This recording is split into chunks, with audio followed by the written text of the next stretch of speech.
Cuando se calma el bullicio de la ciudad y se van apagando las luces de la casa, se enciende la luz del entendimiento. Desde este momento comienza Puerto de Libros, Librería Radiofónica, programa que contiene todos sus elementos tipo A. Puede ser escuchado por niños, niñas y adolescentes sin la supervisión de padres, madres o representantes. Comienza Puerto de Libros, Librería Radiofónica. Bienvenidos a Puerto de Libros, Librería Radiofónica. Les habla Luis Peroso Cervantes, quien de lunes a viernes de 9 a 10 de la noche trae para ustedes este espacio a través de la Red Nacional de Emisoras Radio Fe y Alegría. Pero hoy estamos haciendo un programa especial.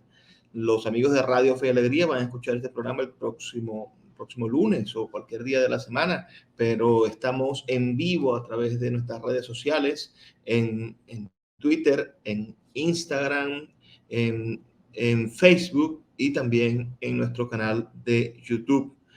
Vamos a tener hoy una actividad muy especial. Vamos a estar presentando un libro y conversando con un maravilloso escritor venezolano contemporáneo. Me refiero al joven dramaturgo venezolano Jan Tomás Mora. Yo sé que pareciese que la juventud fuese algo exclusivo para los 20 años, pero en el mundo de los escritores, bueno, ser joven, se es una joven promesa a los 60. Así que vamos a dar la bienvenida a Jan, que está por aquí, mi amigo. Bienvenido a Puerto de Libros y Librería Radiofónica. Dale un saludo a nuestra audiencia que te va a escuchar la próxima semana, pero también darle un saludo a las personas que se están conectando. Ya tenemos algunas personas conectadas. Les deseamos, bueno, que comenten, que interactúen con nosotros en esta presentación de tu libro. No he dicho el nombre del libro. Es un libro, además, curioso. Es el tercer libro que publicamos de Jan. Se llama Textos Teatrales Color Rosa. Bienvenido, Jan. Gracias, Luis. Gracias por la invitación. Gracias por apoyar el trabajo, no solamente mío en el ámbito de la escritura, sino de muchas personas que están apoyando en Venezuela con esto de las publicaciones de libros. Y es importante y rescatar todo este auge que ustedes vienen haciendo ya un tiempo para acá. Yo agradecido y contento por esto, por ver, por ejemplo, mi primera novela y la que he escrito hasta ahora en papel. Eso fue para mí un orgasmo literario, La Casa Grande. Allí la pongo en la pantalla, mira, La Casa Grande, de Jan Tomás Mora. Y bueno, y ahora ver esto que están haciendo con referente a mis obras de teatro, por ejemplo, este textos teatrales color rosa, que reúne obras de teatro de la comunidad LGTB, igual de ciertas comunidades que se han sentido minoritarias o que han hecho sentir como minorías, como el caso de la mujer, el caso del homosexual, de la prostituta, de esta gente. Bueno, entonces yo he tenido la licencia y el empuje de crear personajes y de establecer un discurso en los que ellos se revalore y donde la sociedad los valores como seres importantes que contribuyen a esta sociedad. Entonces, ver este libro es significativo porque wow, reúne textos que desde la década del 2006, 2007 he venido trabajando hasta la actualidad y que por lo menos gente pueda adquirir algunas de mis piezas en esta temática en un solo texto. Eso es importante. Mira, Tom, vamos a comenzar por ti, por tu vida. Vamos a explorar un poco quién eres, de dónde vienes y qué te ha hecho llegar a este momento de, bueno, presentar ahora tu tercer libro con nosotros, con Sultana del Lago. Nace en el año 1982. 82. En el 82, un 5 de septiembre, o sea que estás muy pronto a cumplir tus primeros 40 años. Sí, señor, Dios mediante.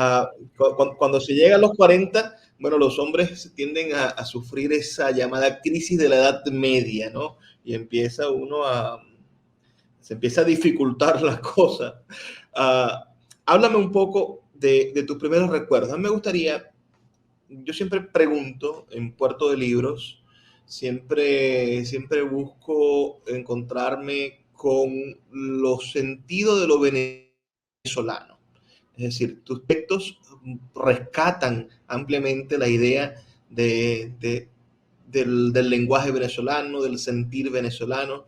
Cuando leemos Billy, por ejemplo, es un escenario que podría pasar casi que exclusivamente en Venezuela. Es decir, es un mundo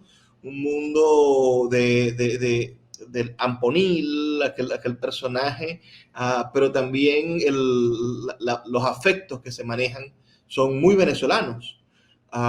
Entonces, me gustaría saber en qué momento Jan Tomás Mora empieza a sentirse venezolano, empieza a descubrir que es venezolano, en qué momento de la infancia, si fue escuchando el himno nacional, una bandera, o si está en otra cosa, en el paquete de harina pan. ¿Dónde está el primer sentimiento nacional que tiene Jan Tomás Mora? Cuando mi abuela me daba leche de vaca recién ordeñada. Creo yo que es ahí. Yo fui criado, los primeros pasos, no es duro, pero sí un poco raro porque mi mamá tengo una hermana mayor, mi hermana mayor nace en el 80, un mayo del 80, y al añito la pasa una sobredosis de anestesia que le cambió la vida a mi mamá, a mi hermana y esto hizo un poco que mi mamá se pusiera así como renuente a no tener hijos, no tener más hijos. Por cuestiones del azar, bueno, quedé embarazada de mí y 2 años después nazco yo. Entonces los primeros pasos fue consciente, que responsablemente lo puedo decir y públicamente ya no me afecta, hubo mucho rechazo por parte de ella y mi abuela, la mamá de ella, me acobijó. Y en ese sentido del acobijarme, mi abuela vivía en el campo, en Barinas. Y nada, yo empecé como a criarme entre ese campo y ese mundo tan rural, que fueron mis primeros pasos. Yo tengo, aunque haya sido ya hace 39 años, 38 años, tengo recuerdo de mi abuela, yo desnudo y ella dándome leche de vaca recién ordeñada. Ordeñaba la vaca y me daba leche de vaca cruda sin hervir ni nada. Yo creo que en ese momento yo me sentí o hubo una empatía muy importante hacia ese sentir del campesinado, ese sentir del... Aunque mi abuela y mi abuelo eran gente medianamente pudiente en esta Venezuela de mediados de los 80 y todo esto, y de los 90. Mi abuela murió en el 97, pero de una forma convivir con los obreros, convivir con este mundo tan rural me hizo apasionarme hacia otra realidad que era una tan urbana, a la que empecé a convivir y de igual forma, ojo, mi mamá estuvo muy pendiente de mí y mi papá, bueno, apareció 500 años después, pero también estuvo muy pendiente de mí. Sería irresponsable decir, no, fui huérfano, no, o fui dejado y olvidado por ello. No fue así. Pero sí hubo como segmentos de mi vida en los que estaba y no estaba. Después ellos me toman su muchacho. Nosotros tuvimos del timbo al tambo, vivimos en Barinas un tiempo, primero en La Guaira, después vamos a Barinas, después de Barinas a San Félix. En San Félix mi mamá y mi papá improvisaron un rancho de zinc, de Ibareque, todas estas cosas, y después yo recuerdo que para las elecciones, imagínate, tú estabas muy chamito, fue las elecciones de Luis Herrera. Sí, porque después vino el 88 fue Carlos Andrés Pérez. Creo que fue Lucinchi o Luis Herrera, no sé qué político fue, que nos tumbaron la casa. Se metió una máquina y tumbaron todos los ranchos que la gente se había agarrado esos terrenos, y eso hizo que mi papá y mamá se devolvieran a La Guaira. Mi hermana no caminaba, mi hermana empezó a caminar a los 6 años. estábamos pequeños, pero tengo imágenes claritas, Luis, como que se lo hubiese vivido ayer, de yo cargando un banco por las calles de San Félix, cargando una maleta, un bolso, llegando a La Guaira, subiendo Pero, cerro. Yo pero provengo del cerro. esas imágenes de esa Venezuela que tienes, con la que nace, es una Venezuela que te ha desalojado. Es decir, te veo ahora como Sí. inmigrante, es decir, vives en Estados Siempre Unidos estuve emigrante, siempre desde estuve. hace unos años y siento que el país parece que te empezó a expulsar desde niño, que te empezó bueno, es decir, que el gobierno tire una máquina para tumbar ranchos, en vez de sacar a esa gente y conseguirles una casa digna, los deja completamente, los criminaliza y los deja fuera de lo que pudieron construir, de lo que pudieron para acercarse a la civilización, a lo urbano, que era la búsqueda de la gente al construir los ranchos en los cerros de Caracas, no siempre buscando lo urbano, porque el gobierno solamente, como César, ¿no? Solamente lograba ver lo que estaba en las orillas de Roma, el resto de lo que no estuviese en la capital, en la metrópolis, bueno, no le prestaba atención el rey. Mira, Sí, tenemos por señor. aquí a Raiza de Jesús de González, que nos deja un comentario, dice que eres un gran escritor, una gran persona. Y nuestro amigo Juan Carlos Fernández, bueno, me alaba el corte de pelo, reciente corte de pelo que tenemos aquí. Será el tuyo porque yo no tengo. Sí, sí, no, me corté el cabello hace 2 días apenas. Gracias. Mire, todos los que están conectados pueden dejarnos sus comentarios, vamos a compartirlos. Ya, vamos Que a... te iba a decir como un resumen de eso. Sí, hay un texto que ahorita se está presentando en la Fundación Rajatabla, donde yo digo, ellos hablan del exilio, pero yo digo, exiliado yo en mi propio país, yo siempre fui exiliado, de verdad, o no exiliado, exiliado es muy fuerte, no, a mí todavía no me he exiliado, pero siempre he estado en esa situación de inmigrante siempre. Mi mamá, inclusive mi mamá después, mi papá fue muy parrandero, para descansar, mi papá fue demasiado parrandero, inclusive mi papá se perdía y nos dejaba abandonados a la suerte de que mi mamá, no sé, vivíamos de la caridad de mis abuelos, de lo que recibíamos así de nuestros tíos y esas cosas.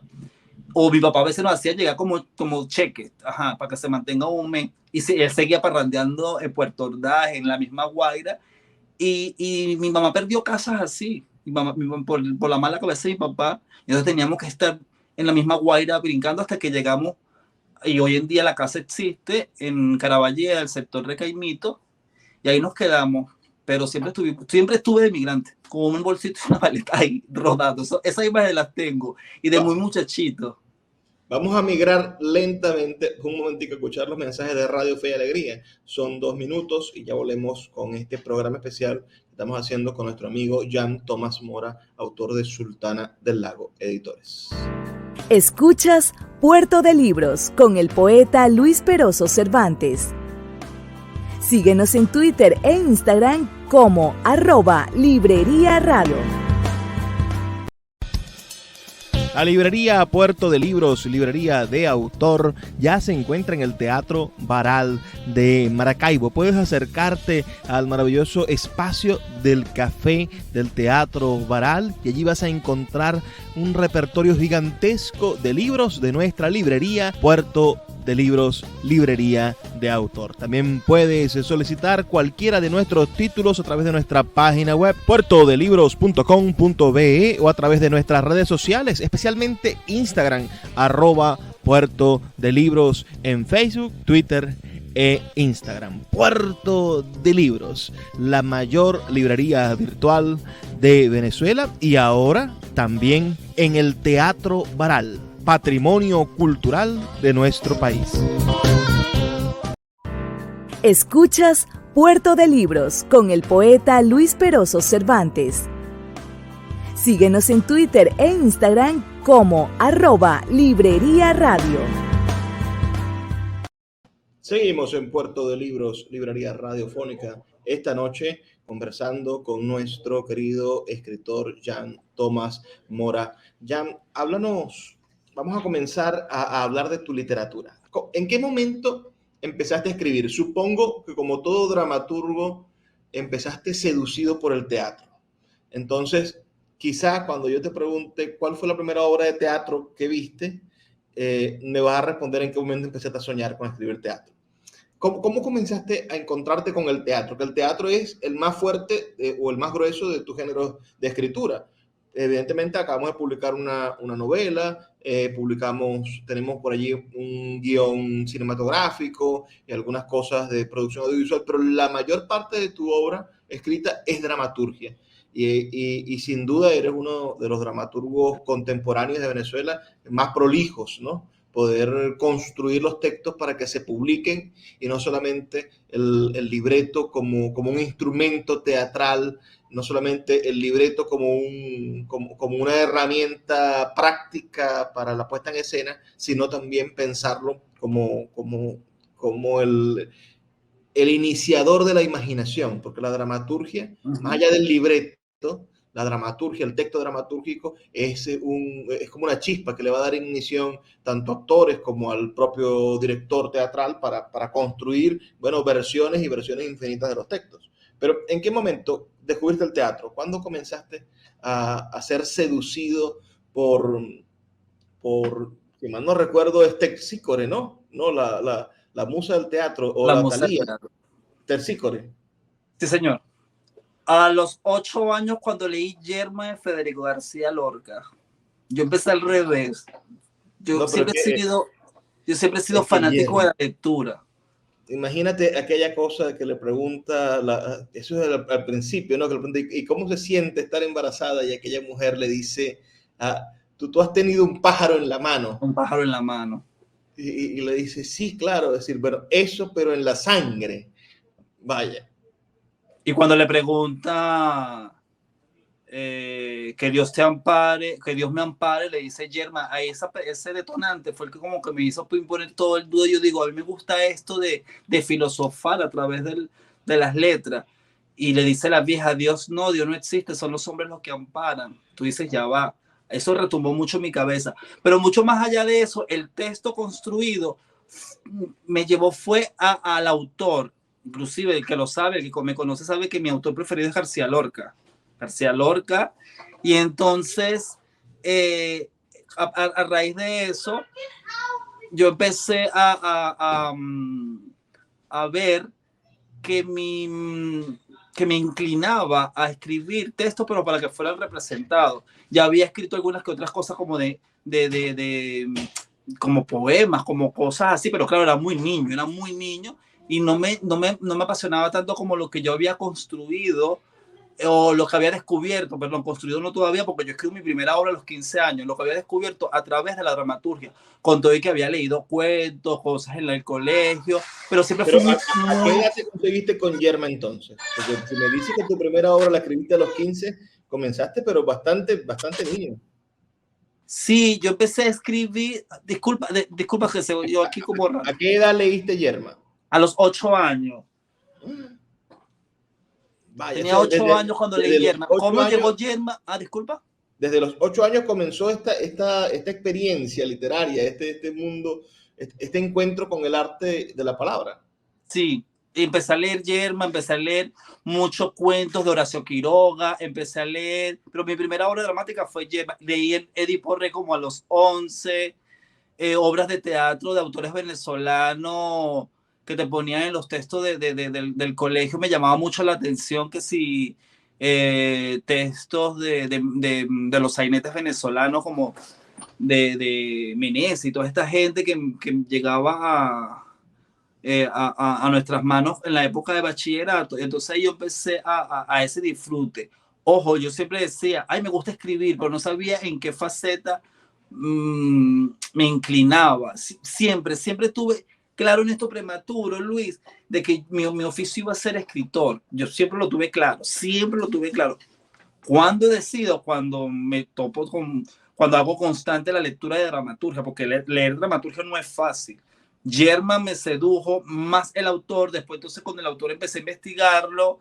Ya, claro, ya te estoy hablando de época de 14, 15 años, que empecé como a meterme de lleno en Lorca y empecé Bodas de Sangre, La Casa de Bernardalo, Doña Rosita la Soltera, Mariana Pineda y así toda su dramaturgia. inclusive su poema, sus textos de ensayo. Y Lorca, yo decía, yo quisiera ser un Lorca, sin compararme tanto, pero sí tener ese dominio de cómo de la simpleza de la palabra te dice tanto. Y entonces, bueno, creo que empecé, inclusive mi primer texto es Yo Federico, un monólogo que yo le escribo a García Lorca, que me publican Monte Ávelas Editores en el año 2002 o 2003, cuando se hacía este programa en Venezuela, Cada Día un Libro, no sé si recuerdas de eso, y Monte Ávila junto con la editorial El Perro y la Rana, en aquel momento deciden publicar ese libro. Después de eso, fue llevado a escena en Venezuela. O sea, primero lo escribiste, lo publicaste antes de llevarlo a escena. El publicante llevarlo a escena. Eso es otra cosa muy interesante, porque regularmente la dramaturgia en Venezuela llega a la imprenta después de haber sido presentada 3, 4, 5 veces, o en la búsqueda también de los dramaturgos de reservar su derecho de autor, ¿no? Porque, bueno, a veces una obra se monta tanto que parece que tuviese varios dueños. Sí, eso pasa. No, en mi caso no, claro, yo cuando decido de publicar Yo Federico, ya Yo Federico se había hecho público, no en estreno, sin lecturas dramatizadas y de amigos del teatro, porque como era mi primer texto, estaba así como niño con juguete nuevo, y entonces quería que todo el mundo lo supiera, y era un monólogo. A mí me decían maestros como Carlos Sánchez Delgado, el mismo José Gabriel Núñez, que yo empecé al revés, porque yo empecé a escribir por lo más difícil del teatro, que es los monólogos. Pero bueno, no me fue mal, de verdad que no me fue mal. Yo Federico después me la montan, se ganó todos los premios de teatro de Venezuela que se daban para los años 2010, 2011, se ganó el premio municipal de teatro, se ganó el premio de la Fundación Isaac Chocrón, se ganó el premio mejor actor que hizo García Lorca, que lo interpretó Taylor Plaza, se ganó el premio mejor producción, mejor dirección, mejor texto. Ganamos muchos premios con esa producción y ya tenía algunos textos en repertorio, por lo menos uno que está en la publicación que ustedes me hacen de Teatro Color Rosa, que es Bella a las 11, que es mi obra como más cruda, donde desnudo al país desde la visión de un personaje gay. Y wow, la gente empezó a decir, pero este hombre es como un camaleón. Leemos aquí una cosa, por lo menos vamos de lo intelectual de García Lorca, que se despega mucho a esto que tiene mi dramaturgia, que es apropiarse del discurso de mi país, de abordar mi país, de trabajar la situación real de mi país. Y te consigues un texto como Yo Federico, hoy en día te consigues un texto como a grito de, no puedo decir la otra palabra por la censura, pero son textos que el que me conoce dice, ajá, sí, ella toma en este momento, pero el que no me conoce dice, pero no es el mismo autor, no parece el mismo autor porque son modos distintos de escribir. Ahorita acabo de escribir un texto sobre Molière que me pidió una gente en Venezuela, que no puedo hablar mucho porque es un proyecto que viene pronto por esto de los 400 años del nacimiento de Molière, que se va a celebrar en Venezuela. Y yo mismo me sorprendí, yo dije, Dios mío, me volví clasicista. Pero no hay que sorprenderse. Mira, las personas que nos están escuchando no conocen a Jean Thomas Mora, pero Jean Thomas Mora es profesor en artes, mención artes escénicas, con un summa cum laude de la Universidad Pedagógica Experimental Simón Bolívar, Libertador, el Instituto Pedagógico de Caracas, del año 2005. Es magíster en literatura latinoamericana, también del pedagógico del año 2009. Es doctor en cultura y artes para Latinoamérica y el Caribe, del mismo pedagógico en el año 2020. Hizo semestres en el doctorado en pedagogía del discurso, hizo también semestres en la licenciatura en historia de la Universidad Central y estudió dramaturgia nada más y nada menos que con hombres como Carlos Sánchez Delgado, como José Núñez y Rodolfo Santana y Rodolfo Porra. Háblame de la experiencia con Rodolfo Santana, que es una de las vacas sagradas del teatro y la dramaturgia venezolana. Rodolfo llegaba al salón a veces muy borracho, y decía, escriban, chao, no, mañana. Llegaba el otro día, escribieron algo. No te daba chance ni de decirle, sí, maestro, que eso no sirve, vuelvan a escribir. Lo tenía así, pero era el hecho después cuando entraba como en la sobriedad o lo que implicaba la solemnidad de las clases, decía, no crean que lo primero que escriban o lo primero que tienen en la idea de un texto va a ser su acompañante toda la vida. Eso va a cambiar diariamente, cada 5 minutos. Es como cuando uno está ebrio. Rodolfo me hizo a mí conocer mucho ese meterle el dedo a la llaga en lo social, en lo político. ¿Quién más que Rodolfo Santana, que era un maestro de hacer su teatro, ese absurdo social, donde los personajes se descarnan y tienen como escenario esta Venezuela, o esa Venezuela que le tocó vivir a él, no tan distinta a esta, porque yo sí creo que sí hay mucho que ver con todo un sistema político que reina y que ha reinado no solamente en nuestro país, sino en todos los países, que de una u otra forma eso hace que el país vaya o no vaya bien. Pero también yo siento que los patrones sociales como que andan un constante repetir, ¿entiendes? Entonces, por lo menos yo estoy viviendo una absurdidad, o viví una absurdidad latinoamericana, una absurdidad venezolana, muy distinta a la de Rodolfo, pero es la misma absurdidad del hombre incomprensible, y es la misma absurdidad que tuvo Ionesco cuando nos escribe la cantante Calva y nos pone a decir que el humano no se conoce, ¿me entiendes? Y eso no te libra ni que porque estés en los Estados Unidos, ves lo que acaba de pasar ahorita en Texas, cómo absurdamente un niño de 18 años acaba con la vida de 21 personas, y tú dices, ya va, ¿qué pasa aquí en la mente? Entonces sale la mamá, bueno, es madre al fin, su hijo pudo haber sido o fue el asesino de esta masacre, pero para ella es bueno.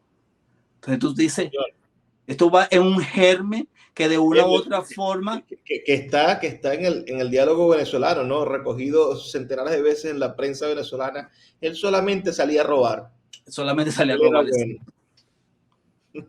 Entonces Rodolfo eso lo tuvo muy claro, y Rodolfo, a mí lo que me gustó de Rodolfo, ojo, yo la dramaturgia de Rodolfo la respeto mucho, pero de él rescato en mi formación era el pisar tierra. Rodolfo me hizo mi pisar tierra, pisar demasiada tierra, es por aquí, como dejar los textos crudos, porque Rodolfo, si tú te lees la dramaturgia de Rodolfo, tú te das cuenta, uy, esto está sin vaselina, esto está rudo, esto está así, tajante, como una tabla áspera. Mientras que tú te lees Carlos Sánchez Delgado y tú dices, wow, de Carlos rescató eso, cómo disfrazarte la historia, porque tú sabes que te está dando un golpe cuando, por ejemplo, tienes una escena violenta, histórica, pero él te lo disfraza a través del juego de palabras. De eso rescató de Carlos cuando me formó, y del maestro José Gabriel Núñez, todo este bagaje que tiene del mundo oscuro. José Gabriel me hizo mi despertar el escribirle a los personajes de la noche, a los personajes oscuros, los personajes,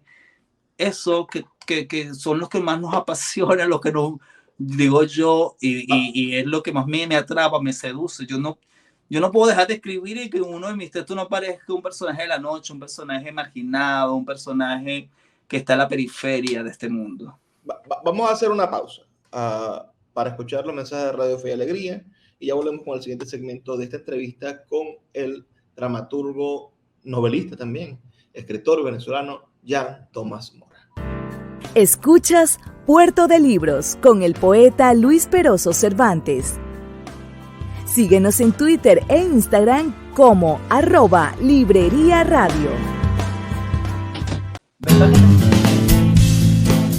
Sultana del Lago Editores es una empresa zuliana de servicios editoriales. Nuestro catálogo tiene más de 100 títulos de autores nacionales e internacionales. Además, somos la única editorial que presta servicios de impresión bajo demanda en Maracaibo. No necesitas invertir en grandes tirajes. Tus lectores pedirán tu libro, nosotros lo imprimiremos y tú obtendrás regalías. Por ello, También editamos internacionalmente en Amazon y Google Play Books. Conoce más en nuestra nueva página web www.sultanadelago.com o siguiéndonos en Instagram como @sultanadelago. El poeta Luis Peroso Cervantes le acompaña en Puerto de Libros, Librería Radiofónica, por Radio Fe y Alegría, con todas las voces. Seguimos en Puerto de Libros, Librería Radiofónica, esta noche compartiendo con nuestro amigo Jan Tomás Mora, autor de Sultana del Lago Editores, con quien hemos tenido el gusto de compartir varias publicaciones, ya 13 en este caso, que están disponibles en Amazon, en Google Play Books y también disponibles en nuestra tienda virtual sultanadelago.com.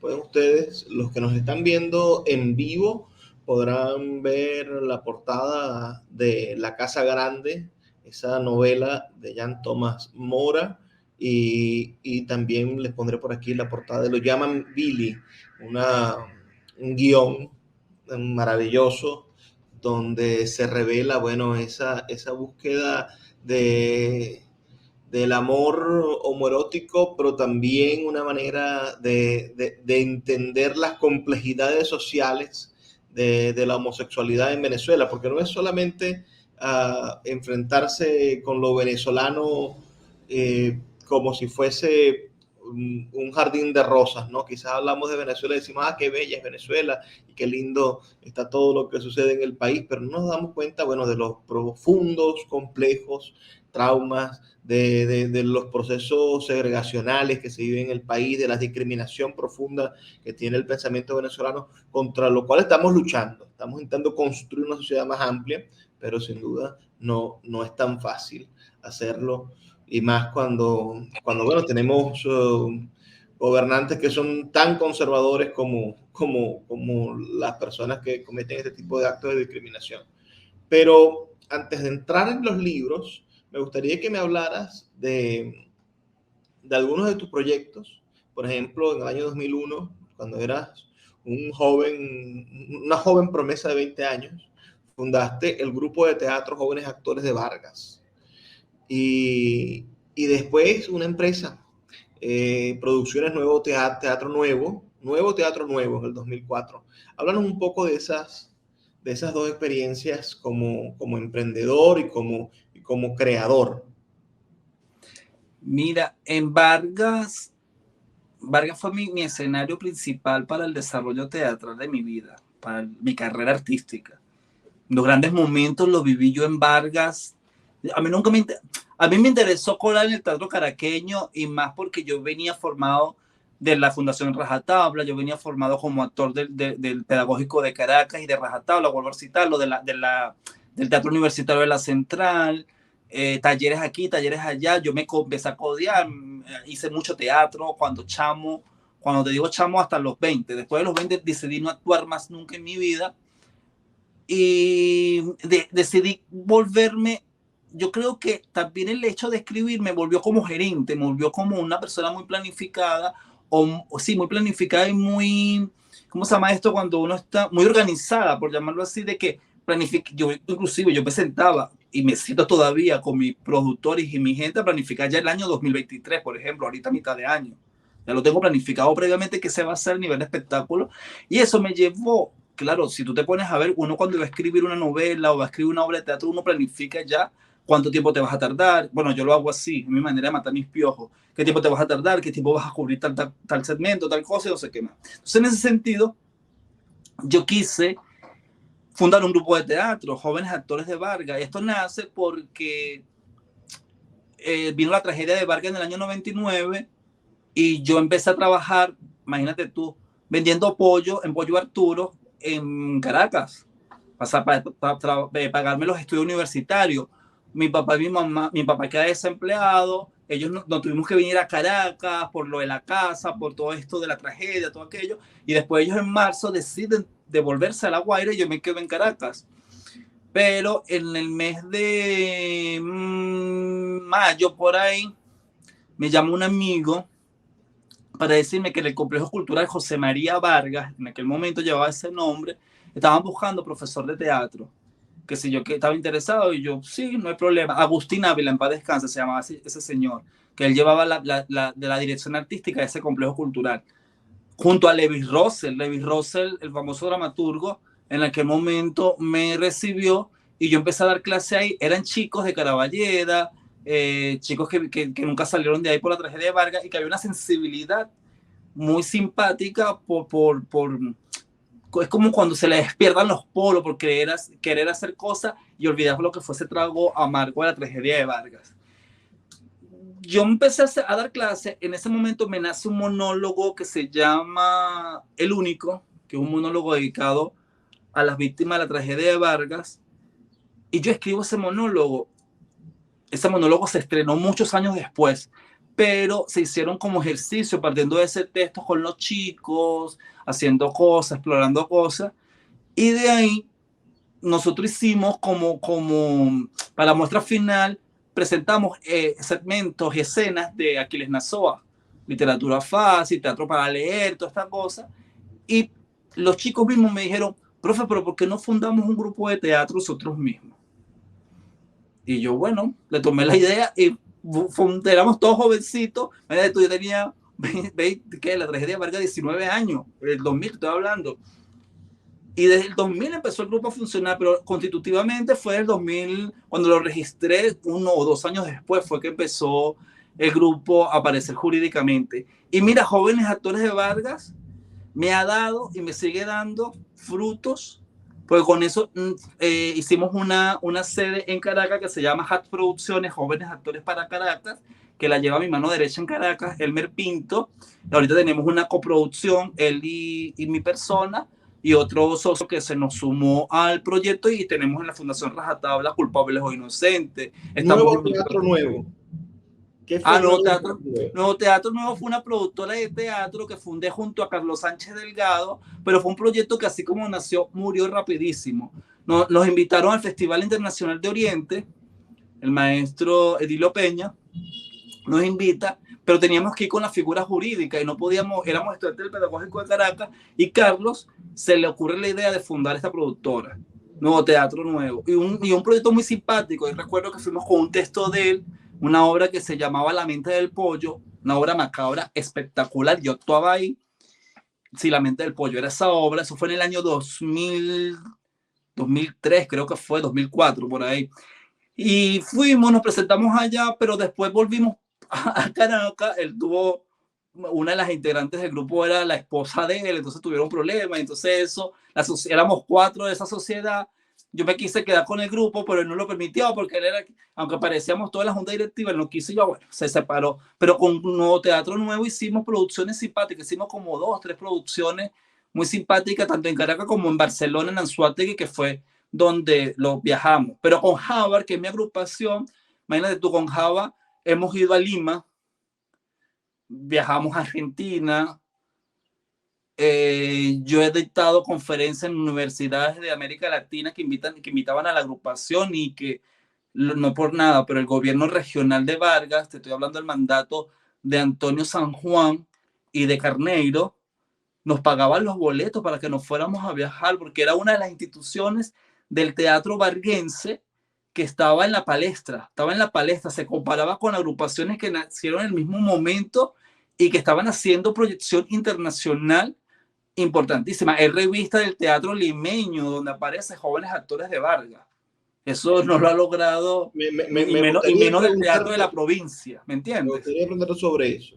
Es decir, hay como un prurito en esta sociedad venezolana ahora de cualquier persona que en algún momento haya tenido una idea de izquierda o haya tenido un pensamiento social responsable, o quizá haya colaborado o ayudado o siendo parte de la administración pública de los últimos 20 años, es acusada, es perseguida. Pareciese que tuviésemos, que cada opositor de este país fuese un pequeño Torquemada.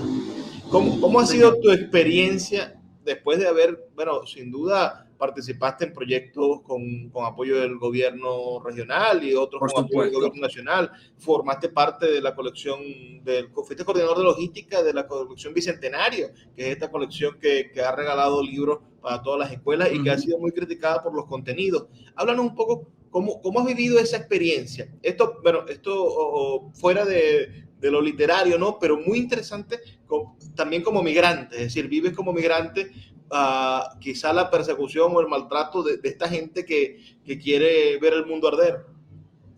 No, para que tú veas, porque yo he sido muy transparente, Luis, yo he sido muy transparente. Yo toda la vida fui funcionario público. Yo empecé a dar clases a los 18 años. Como suplente, después el Ministerio de Educación me contrata con 10 horas de teatro, daba yo un colegio en La Guaira, y yo fui funcionario público toda mi vida, con verdes, blancos, rojos, más rojo todavía, pero era funcionario público. ¿Qué podía hacer? No podía hacer más nada. Claro, yo tuve gente, por ejemplo, a mí Marian Hanso, que fue ministra de Educación, mano derecha de Chávez, en la cartera de Educación. Cuando fue nombrada ministra, me llamó a mí y me dice, yo quiero que tú seas mi asistente de aquí, de este monstruo, de este ministerio. Y yo, ¿qué? Pero como era ella, como yo sabía muy con todo, y que ella hablaba con Chávez así como yo estoy hablando contigo, yo sabía quién era Marian Hanso, yo le dije, cuente conmigo, profesora, no la voy a dejar morir. Y estuve con ella, estuve con gente codeado como Elías Jaguar, estuve con gente codeado como el que fue Navarro, que fue ministro de Educación, con esta gente que inclusive el negro para descansar me dio clase en el pedagógico de Caracas.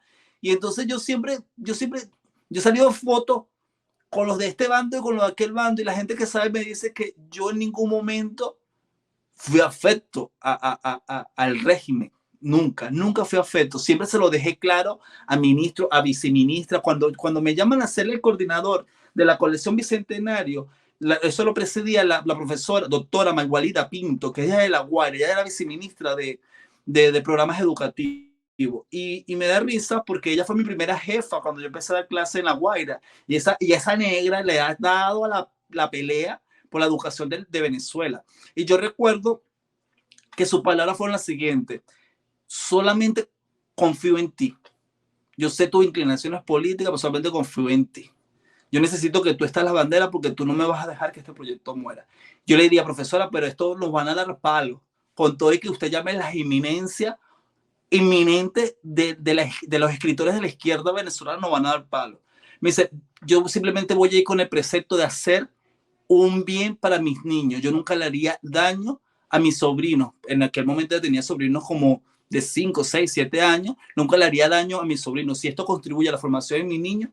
Y ella llevaba el programa Canaima Educativo y Colección Bicentenaria. Y a mí me dejó la coordinación general logística. Yo llegaba al ministerio todos los días y no sabía a qué hora salía. Ya yo llegué, fueron 4 años en mi vida que wow, fue muy desesperante. Ahí me codié con gente, escritores de alta envergadura como Herrera Luque, como este hombre de historia, Omar Hurtado, Alexander Torres, América Bracho, la famosa Luisa Rodríguez, del viaje pedagógico en el área de la lengua, Fernando Aspurba, gente dura de la crema innata, pero de la izquierda venezolana, que le habían dedicado toda la vida a escribir.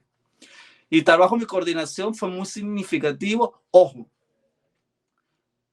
nunca hubo, y yo lo puedo decir responsablemente, nunca hubo una imposición de que hay que adoctrinar a los muchachos. Nunca hubo. Inclusive tú lees los contenidos de los textos, sí, hay que darle mucha revisión, pero fue procesos que yo creo que a estas alturas, yo no sé si eso se estará como valorando, yo no sé cómo está. Yo tengo un rato que no le sigo la pista al Ministerio de Educación, que están haciendo como política educativa, no sé, de verdad, ni como política cultural en mi país, no sé. Pero en aquel momento yo recuerdo que nosotros le hacíamos mucha revisión, pero es que era un monstruo. Ese proyecto fue un monstruo. Nos quedó pequeño, lo debo reconocer. Era muy poca gente para el proyecto, para lo que quería el Ejecutivo Nacional, para lo que se pedía, porque ellos querían cantidad más que calidad. Entonces los plazos eran muy cortos. En aquel momento fue cuando el presidente empieza con su enfermedad, Entonces querían como para contentarlo, mostrarle que se estaba haciendo un producto. Y yo le decía, no, por ejemplo, cuando salió, ese lo coordiné yo junto con la profesora Beatriz Calzadilla, una mujer letrada en las artes plásticas, en las artes en general. Coordinamos el proyecto del libro de artes para primer año y segundo año. Y yo recuerdo que en una de las discusiones me decía, sí, este libro no puede salir este año. Entonces, yo diciéndolo, volteando, dando la vuelta, ya estaban mandándolo para imprenta porque había que complacer al presidente, que tenía que salir el primer libro de artes plásticas venezolana. Y ese libro le dieron un palo y todavía me escriben, mira, pero tú cometiste este error en la página tal, y yo, sí, tienes razón, y yo, ¿qué puedo hacer? Pero no he tenido, no me he sentido... Pausa, dime. Una pausa de 2 minutos para volver después en nuestro último segmento y que podamos entrar en materia. El libro que estamos presentando esta noche, vamos a hablar un poco sobre textos teatrales de color rosa. Vale. Tomás Mora. Ya venimos con más de Puerto de Libros, Librería Radiofónica. El poeta Luis Peroso Cervantes le acompaña en Puerto de Libros, Librería Radiofónica, por Radio Fe y Alegría, con todas las voces. La librería Puerto de Libros, librería de autor, ya se encuentra en el Teatro Baral de Maracaibo. Puedes acercarte al maravilloso espacio del café del Teatro Baral y allí vas a encontrar un repertorio gigantesco de libros de nuestra librería Puerto de Libros, librería de autor. También puedes solicitar cualquiera de nuestros títulos a través de nuestra página web puertodelibros.com.be o a través de nuestras redes sociales, especialmente Instagram, @Puerto de Libros en Facebook, Twitter e Instagram. Puerto de Libros, la mayor librería virtual de Venezuela y ahora también en el Teatro Baral, patrimonio cultural de nuestro país. Escuchas Puerto de Libros con el poeta Luis Peroso Cervantes. Síguenos en Twitter e Instagram como @Librería Radio. Seguimos en Puerto de Libros, Librería Radiofónica, en esta edición especial que estamos haciendo en vivo con nuestro amigo Jan Tomás Mora, que se encuentra en los Estados Unidos de América. Es un joven migrante. Como estamos en vivo, recibimos sus comentarios de personas que están en vivo o que están conectadas con nosotros. Aquí escuchamos o leemos a Mirna González, quien nos dice: maravillada por esta entrevista. Un abrazo para ti, Luis, y mi admiración para tu invitado. Gracias. Son las ventajas de estar por aquí en vivo, cosas que no hacemos regularmente en Radio Fe y Alegría, porque salen nuestros programas grabados para que salgan a nivel nacional en las 23 emisoras de Radio Fe y Alegría. Ya vamos a entrar en materia. Para los que nos están viendo en el video, bueno, vamos a poner en la pantalla la portada de Textos Teatrales Color Rosa. El mes de junio es el mes del orgullo gay. El 28 de junio se celebra el Día del Orgullo porque fue una de las primeras, bueno, hubo una tragedia. Una discoteca fue incendiada y fallecieron un montón de hombres y mujeres gays, homosexuales, y al día siguiente comenzó una revolución allá mismo en Estados Unidos, ¿no? Donde no iban a permitir más que la policía siguiera, bueno, causando esos estragos que ocasionaron la muerte de hombres y mujeres de la comunidad LGBT. Este libro tiene un poco que ver con la prostitución, con las chicas trans, con la homosexualidad.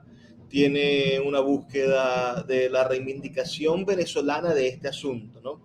Porque uno se encuentra, por ejemplo, hay un youtuber, o no sé si es youtuber, ya no sé qué es, zuliano, Ala Madrid, Javier Ala Madrid, que es muy famoso porque por su homofobia, ¿no? Por su ataque a la diversidad sexual, por su intentar defender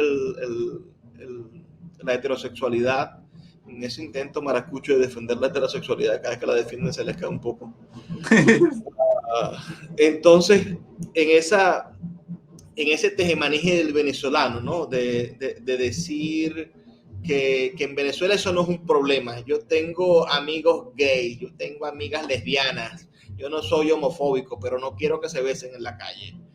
Yo tengo un hermano, un primo que es gay, pero eso, él es serio, él no anda botando plumas, o él no se viste así, o por qué tienen que hacer eso, cuándo se ha visto que un hombre sea capaz de criar un niño, es decir, un montón de prejuicios que se estructuran en el país y que poco a poco hay que ir de alguna manera desenmarañando, ¿no? O la idea de que de que los homosexuales o los transexuales están obligados a ser peluqueros o decoradores, porque no hay otra opción, ¿no? Esa es la única profesión habida por haber, y no se puede imaginar un doctor que sea así, o un maestro. Qué escándalo que haya un maestro que sea abiertamente homosexual, cuando sabemos que hay cientos, ¿no? Miles.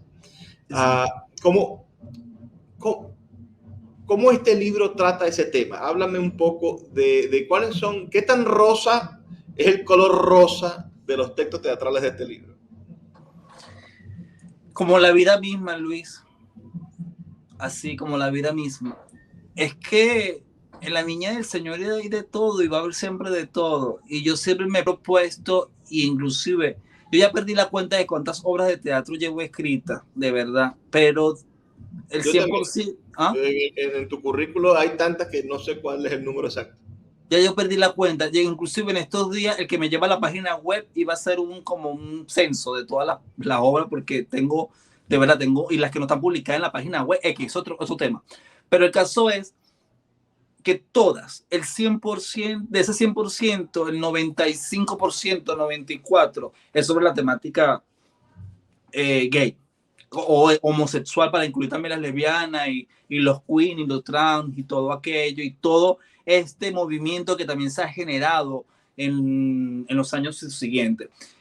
Y todo empieza por mi vida misma. Por mi vida. Ojo, yo nunca he sido, bueno, directamente excluido nunca fui, pero sí indirectamente hubo prejuicios desde mi propia familia, con responsablemente lo digo. Yo soy una persona muy, muy clara y que le digo las cosas en su cara a la gente así, muy frontal. Indirectamente uno siempre siente esos prototipos, como tú señalabas, ejemplo de que mi primo es serio. Yo no sé, yo siempre fui abiertamente con mi papá, con mi mamá, con todo el mundo. Me gustan las personas del mismo sexo. ¿Qué voy a hacer? ¿Qué voy a hacer? Así de clarito soy. Y entonces eso siempre fue prejuicio por mis propios primos y por mi propia familia. Y yo creo que eso me llevó al empuje a ser quien soy hoy en día. Porque también hubo eso. Yo iba a terminar siendo una peluquera. Siempre le decía a mi mamá que yo iba a ser la que iba a pintar las uñas, que yo iba a hacer tal cosa. O sea, que más. Hoy en día, cuando ven todas estas cosas, dice el mismo. A mí nunca me gustó jugar con muñecas, a mí nunca me gustó estar con mujeres, así como es el prototipo, mal estereotipo de que ven el gay. A mí nunca me gustó nada de eso. Incluso yo soy malísimo para hacer uñas, para hacer peluquería, nada de eso va conmigo. Pero era el estigma, pues, o ese era el prototipo. En ese sentido, mi dramaturgia fue a resaltar la voz de estos marginados. Incluso mi tesis de maestría es el juicio ideológico del personaje gay en la literatura latinoamericana, donde trabajo la novela y el texto dramático y pongo como propósito y convencí al jurado de que el homosexual tiene un discurso ideológico, de que tiene basamento para la formación y el empuje y el sustento en la sociedad en que nos movemos. Entonces, en ese sentido, yo lo demuestro con mi dramaturgia. Y en estos textos que están incluidos en esta edición, es eso. Tablilla a las 11, que es mi primera obra gay, con luces, con bombillo rojo, donde pongo al homosexual descarnado de la noche, en ese personaje que es Idilio, y el otro personaje que es la Piruja, que son dos triunfos ya en la decadencia, pero esa decadencia vista por un país, o más que todo por un pueblo. La obra se desarrolla en La Guaira, es la obra más regional que tengo. Bella las 11 es la obra que me ha dado mucho de comer, que me la han comprado mucho para montarla en muchas partes del mundo. Y es una obra muy cruda, muy cruda, muy cruda, porque es un homosexual que se atreve a ¿cómo se llama?, a cuestionar el sistema de gobierno del gobernador de aquel momento del estado, que era este tipo, que era maracucho, por cierto, Antonio Rodríguez San Juan. Entonces ahí empezó el problema de la identidad de este hombre, que como un hombre viniendo de otro estado va a mandar en mi pueblo. Entonces ahí empieza el conflicto de este homosexual, de Idilio, que es el dueño de la noche en La Guaira. Está No me caso sin velo, que es una obra de prostitutas, pero prostitutas o damas de compañía, como ella se llama, viéndola como eso, como cualquier cosa, el cero menos cero de la sociedad, y cómo estas mujeres complacen a políticos de la Venezuela contemporánea. Esta obra se desarrolla en Caracas y van a hacerle la despedida de soltero al hijo del presidente de la República. Y el fetiche que tiene el tipo es que quiere que las prostitutas que vayan a esa fiesta vayan vestidas de novia. Entonces ahí se desarrolla una comedia oscura, muy simpática, entre el poder y el erotismo. ¿Ok? Esta No eres mi tipo, con arroba, termina el tipo, lleva una arroba, adrede lo pongo, porque es la historia de tres personajes, él, ella y Reinaldo, de tres personajes que donde no le ponen etiquetas al amor. Yo siento que también eso también es otro estigma, vamos a llamar, esa palabra es muy fuerte, pero sí, como otro sello, otro estigma del homosexual. El homosexual no tiene derecho a enamorarse. El homosexual se acuesta con todos los hombres o con todas las mujeres del mundo. Eso es embuste. Nosotros también sentimos y padecemos. Entonces yo, con No eres mi tipo, hago esa, o levanto esa voz y decir, ya va, yo porque sea homosexual no me voy a acostar con todos los hombres del mundo, no me interesa acostarme con todos los hombres del mundo. Y entonces hay esa dualidad que no solamente lo puede vivir el homosexual, también lo vive un heterosexual. ¿Me entiendes? O sea, y No eres mi tipo, está eso.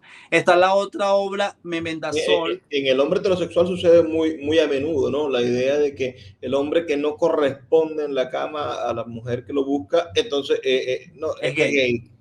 Sí. No, pero ya va, no me gustas. Exactamente. Entonces está eso, prototipo de la sociedad. Y está la otra obra, que es Memendazol para divas, que es la historia de un personaje decadente, que fue infectado por el SIDA. Eso fue un hecho real en La Guaira. Me dio mucha tristeza porque yo compartí mucho con ese travesti, y cómo él lleva una doble vida y obliga a que su hermana se haga pasar que ella es la que tiene SIDA y ella no, pues.